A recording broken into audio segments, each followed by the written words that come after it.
Hi! Magandang araw po sa inyong lahat. Ako po si Dr. Hilda Ong, ang iyong Agaran Serbisyo Lady na nagbibigay ng tamang impormasyon at tamang serbisyo.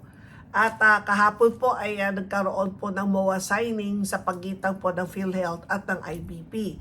So ang PhilHealth at ang IBP ay magkakaisa laban sa healthcare fraud at palpak na claims. Yan po ang naging topic po namin kahapon po. At bukod sa pagbibigay ng libreng legal aid, paiintingin din ng PhilHealth at ang ng Integrated Bar of the Philippines, IBP, ang kanyang kampanya laban sa katiwalian at mga irregularidad sa sistema ng kalusugan. Bahagi ng nilagdaan kasunduan ng dalawang panig ang pagsasanay at continuing legal education para sa mga PhilHealth lawyers. So ito po ay aayusin pa nila after the MOA signing, yung kanilang TWG, pagpapabuti ng dispute resolution na mechanism at ang mas mabilis na pagresolba sa mga reklamo at denied claims ng mga miyembro. Dahil ito po ay marami po nagko-complain sa ating mga miyembro na hindi tama ang kaltas ginagawa ng mga facility o ng mga ospital dito na malalaman. Ayon kay PhilHealth President at CEO Dr. Edwin Mercado, magsisilbing mahalagang suporta ang legal assistant ng IBP sa mga reformang ipatutupad ngayon ng ahensya upang mapalakas ang accountability, transparency, at proteksyon sa kanilang mga miyembro. Ang hagbang na ito ay bunsot na rin ng mga hamon kinakaharap sa pagpapatupad ng Universal Healthcare o UHC Act o ang Republic Act number 11223 na naisabatas noong 2019. Bagatmat automatiko saklaw ng PhilHealth ang lahat ng Filipino. Kasi marami pa rin pong mga ating mga kababayan na akala nila na wala daw silang hulog, hindi sila makapag-avail ng PhilHealth benefits. Mali po yun. Dahil po sa UHC, lahat ng Pilipino ay automatiko makakakuha po ng benepisyo. Kaya ito po ang ating sinishare. At maganda po itong ang naging kasunduan between PhilHealth at ng IBP. At sa kasalukuyan, masusing iniimbestigahan ng PhilHealth ang mga ulat ungkol sa discrepancy o hindi pagtutugma sa impormasyon ibinibigay sa mga pasyente at sa mga claims na isinusumiti ng ilan healthcare providers. Diyan na po papasok ang IBP. Malaki ang nakataya sa reformang ito dahil patuloy na tumataas ang demand sa health insurance assistance sa bansa. Noong nakaraang taon 2025, na itala ng PhilHealth na umabot na sa mahigit 300 billion pesos ang kabuuang benepisyo na ibayad nito sa publiko. Isang malaking pagtalong kumpara sa mga nakalipas na taon na nagpapakita ng kung gaano kahalaga ang pondo para sa kalusugan ng mamamayan. Ibig sabihin, ang PhilHealth ay talagang kung anong dapat bayaran, mabilis na sila magbayad. Kasi di ba dati ang umiiyak yung mga hospital, sa mga ospital, mga facility, na hindi daw sila nababayaran. At laki-laki na raw ng utang ng PhilHealth. Pero ngayon, ayon kay Dr. Edwin Mercado, nasa 20 days nababayaran na ng PhilHealth kung tama ang kanilang sinasubmit na mga dokumento, kompleto, malinaw at walang pandaraya.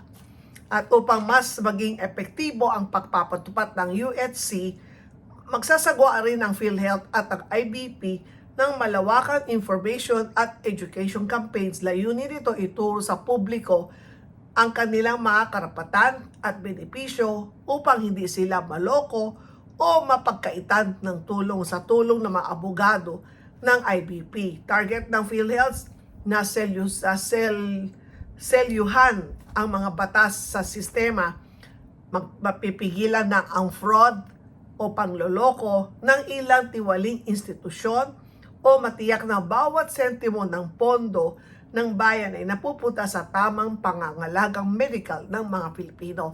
So, kapon, after the BOA signing, siyempre nakaroon po may kami po sa hanay po sa media, nakaroon po kami ng question and answer during the press con. So, ang iyong Agara Servicio Lady, meron akong dalawang katanungan. Ito po ay mapapanood po ninyo. Una, ang tulong po ng IBP ay sa mga indigent o indigent na ating mga kababayan. So, sinasabi ko po, paano ang classification ninyo kung ang minimum wage earner may trabaho, ito po ba ay sako pa rin po ba na makakahingi sila ng tulong sa IBP? And then my second question naman, may mga doktor naman ng accredited doctors ng PhilHealth ay namumblema din kapag sila ay meron din mga pasyente ng mga lawyers. Pero kapag may nangyari o hindi pagkakaunawaan o hindi nila matanggap na hindi mapagaling ng doktor yung immediate family nila, sabihin natin namatay dahil sa terminal case na po o may cancer o kaya dahil po sa old age o nakaroon ng organ failure. So, hindi matanggap nung may pamilya na may abogado. So, ang ginagawa nila, kinakasuhan nila yung doktor. So, yun isa din po ang katanungan din natin kahapon.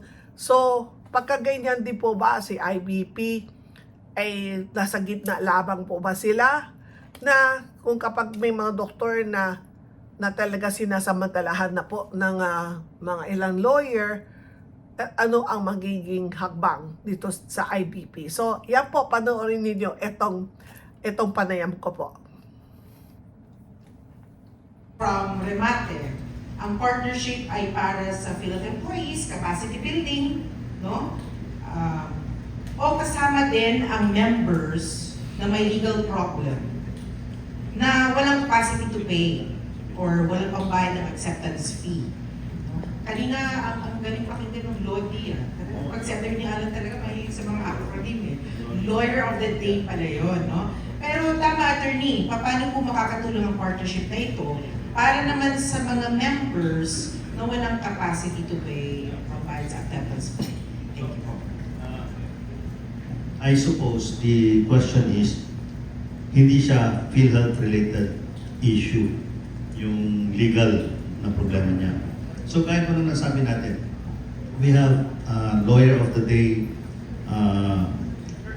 on duty to all our chapters. By the way, we also have existing memorandum of agreement with different agencies of government. No, we have with ARTA. So kung halimbawa, huwag naman natin i-ARTA sa PhilHealth. Halimbawa, kung meron po tayong concern about sa isang agency of the government which refused to perform its mandate, no? Pwede po natin idulog yun sa LODI natin. No? Pangalawa po is we also have this with the Department of Migrant Workers. No? Kung marami na po tayong institutional what's this? Ano nga to?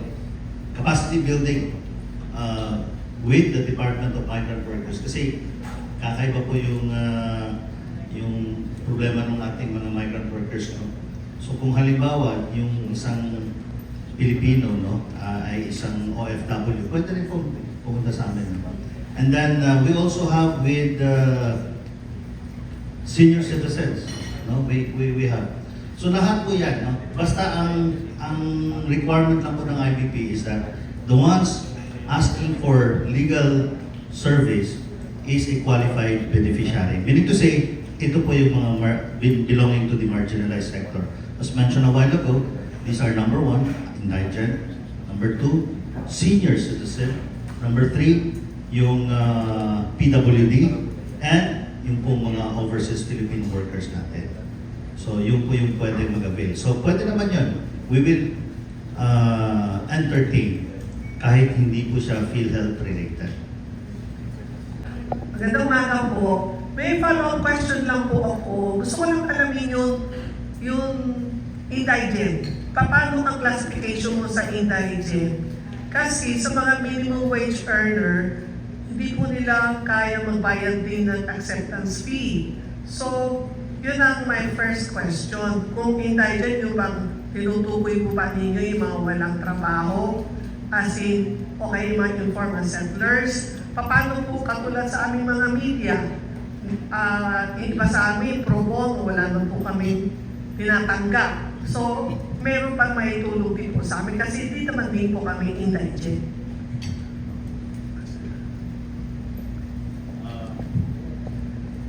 I would like to request our National Center for Legal Aid Director, Roy Rehig, no, to Before the Unified Legal Aid Service, meron kaming talagang established legal aid service sa IBP since 1973. So meron po kaming tinatawag na means and merit test. So it should not, the case referred should not only be meritorious, pero yun din, yun nga, dapat qualified yung prospective na legal aid client. Now this was formalized with the implementation ng Unified Legal Aid Service ng Supreme Court. So ito po yung mga category natin. Number one, dapat ang considered na qualified beneficiary in terms of financial capacity is yung household income niya should not be more than twice the minimum wage in the area. So yun yung first criteria. So hindi ho siya yung kung dalawa sa family yung may trabaho, so combined yun. So household income yung determination. So it should not be more than double the minimum wage in the area. Yung number 2 category naman ho is yung mga in-identify na automatic na qualified beneficiary. Like for example, nga yung mga PWD. So these are the marginalized sectors. PWD, senior citizens, migrant workers, stateless persons, asylum seekers. Hindi po masyado natin ginagamit dyan yung means test. No? Basta't sila they belong to that sector. Like for example, din yung yan nga, yung mga fisher folks, no? Pasok po siya as a qualified beneficiary. And then, meron po recently yung Supreme Court kasi they entered in for the implementation ng ULAS, tawag namin ULAS, nakipag-partner siya sa Philippine Commission on the Urban Poor, sa National Anti-Poverty Commission with its 40 basic sectors na siniserve. So lahat po yun kapag galing sa PCUP, NAPC, tatlo po yan lima, National Senior Citizens Commission. Basta yung referral galing sa kanila, automatic qualified beneficiary po sila and they will be served by the volunteer lawyers of the IBP. And then may isa pong catch-all na although yung household income nyo exceeds twice the minimum wage in the area, but if you have no adequate means to afford legal services, like for example, 30,000 yung double the minimum wage, no? For example, dito sa atin, ang sweldo mo 35,000. Is the excess 5,000 enough for you to afford professional legal service, no? So hindi pa rin. And qualified beneficiary pa rin po sila.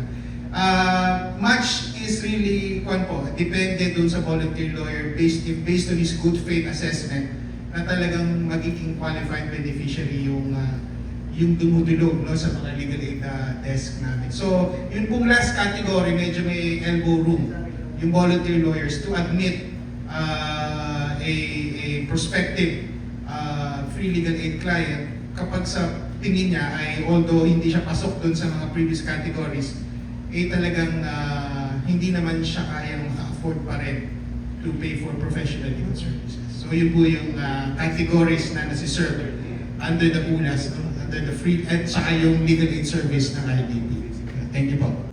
Na kapag lawyer ang magiging pasyente, natatakot po sila tumanggap ng lawyer. Lalo na po kapag ang isang pasyente, sabihin natin magulang niya, o kaya naman mismong siya mismo lawyer. Pero syempre mga doktor, hindi naman po silang Diyos na kapag sila ay talagang terminal case na po, hindi na po nila kayang buhayin. So kapag po namatay ang pasyente, ang nangyayari po, yung lawyer, dinidemanda po ang doktor. So, meron na kung ganong case at naririnig ko na po sa mga doktor, kapag nalaman nila lawyer, hindi po nila tatanggapin. So, meron po pa din po protection ang IBP sa mga doktor, sa mga lawyer na hindi nila matanggap na namatay yung kanilang immediate relatives.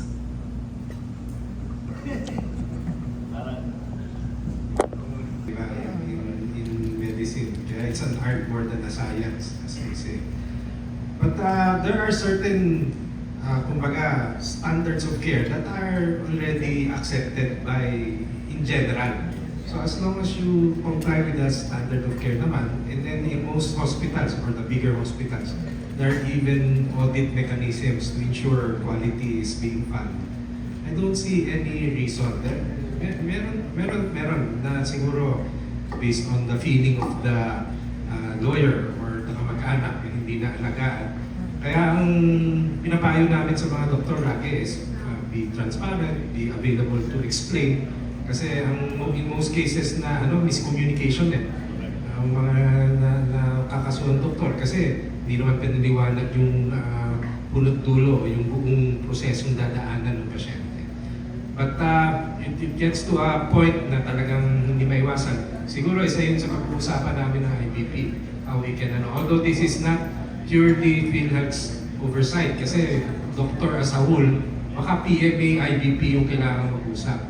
Kasi mas sakop ng mga PMA yung kabuuan ng doktor. Kami naman kasi, it's only those that accredit to us and we monitor them on the quality of care they provide our patients. Kasi nga, we pay them based on compliance with those quality of care. So, maybe si Attorney Alan can provide more insight. So, like, PMA, Maganda nga po yung na-raise ni Ma'am yung because we will explore partnership with PMA. So we can jointly siguro hold legal and medical mission together. Di ba? Maganda. Going back to your question, really, na-explain ni Sir Mercado yung foundation. We cannot deny the family, especially the aggrieved family, from resorting to appropriate legal remedies if meron silang nakitang negligence.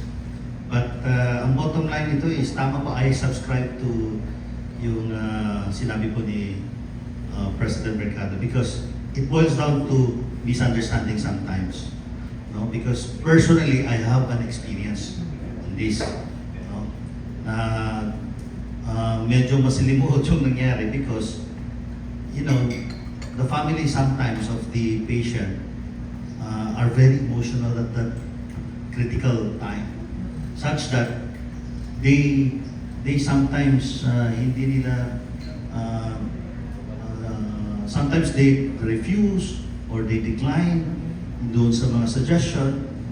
Now, kung ultimately, if in the end namatay yung pasyente, the blame sometimes is being put to doctors. So sabi nga hindi naman exact science yan, that is an art. And then, but then again, yun nga din is, yung ating mga lawyers are only looking into the protection of their client.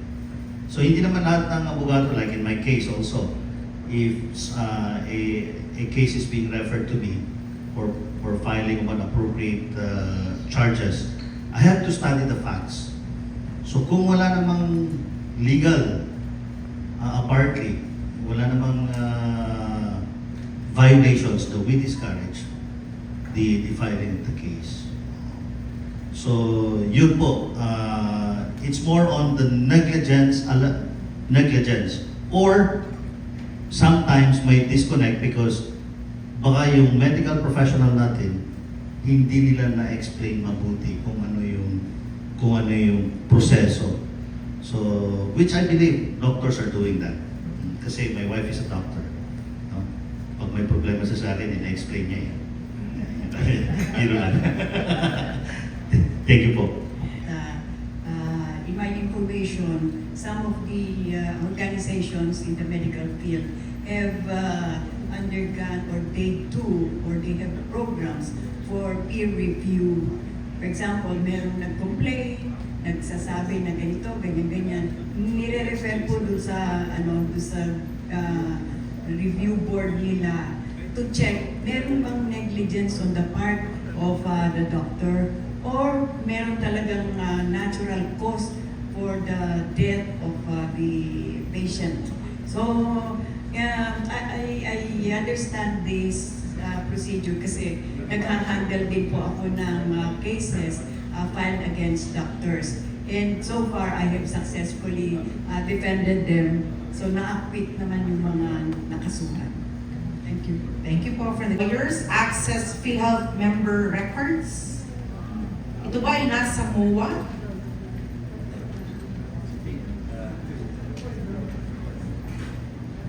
We will faithfully comply with the Data Privacy Act. So, for us, the IBP, we will not delve more on the personal circumstances of the member, no. So, what we are interested of is to find out ano ba yung number one, qualified ba siya to avail of the services. Pangalawa, ano ho ba yung legal issue na kinakaharap na that needs the IBP's help. So, yun po yung criteria. But as far as going into the details on the personal circumstances of a member or of a certain individual, that is no longer the business of the IBP because we adhere to the provisions of the data privacy law. So, in fact, our lawyers are also, yung volunteer lawyers natin, part of their engagement or part of their obligation is to adhere to the provision of the data privacy law. Thank you po. That we will grant access to IBP on the medical records kasi that's in compliance with the Data Privacy Act. Yung kailangan po ng consent ng ating pasyente bago po natin i-release. Yan po, kung may mga reklamo po ang pasyente related to the quality of care, usually po, meron po kaming mga field investigator doon sa aming mga local offices at mga doktor na ina-assess din po yung medical side. Kasi tinitingnan din po namin with compliance with coordination with the local mga specialty societies. So, marami pong touch points kumbaga. Kung ang kaso ay mukhang malpractice kumbaga, iba pong kaso yun. Kami po ay tumitingin, pwede rin po tumulong sa IBP, pero hindi po namin i-release yung record until may consent kayo. Kung ang issue po ay access, na kayo ay PWD or mga identified na dapat equal access pero dininayin kayo ng access, iba rin po yun. Access issues naman yun, so hindi naman kailangan ng medical records, no? So, depende po na case to case yung aming pag-release ng mga medical records ng ating mga pasyente. Saan naman sila dudulo? Ang IBP ba ay magpapadala ng tao sa PhilHealth offices or i-refer ni PhilHealth to IBP? Baka may clarification po si Attorney Panono. Thank you. Gaya nga ng nasabi ko kanina no, in my first answer to the first question, the PhilHealth and IBP will form a technical working group. So yung procedure for the collaboration will be indicated therein. Now, supposing PhilHealth can accommodate or can give us a space there, no, in our strategic locations, Mr. President, yes, then the IBP can actually assign.